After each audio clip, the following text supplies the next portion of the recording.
Paul Cardell odabrao je Zadar nakon koncerata u Londonu, Ljubljani i Budimpešti jer je čuo samo lijepo o našoj obali. Dobro, it's amazing. Nevjerojatno, lijepo, egzotično, ljupko. Ne znam zašto nisam došao prije. Rođen je s teškim oštećenjem srca pa mu je prije 6 godina obavljena transplantacija. Tako kaže da mu svo nadahnuće i glazba dolazi iz srca koje je dobio.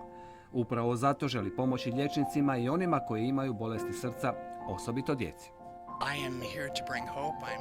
Ovdje sam kako bih donio nadu i inspirirao ljude kroz glazbu. Želim ih podsjetiti ovdje u Zadru da je život lijep i da vrijedi živjeti i boriti se za njega. Njegova glazba očito djeluje i meditativno.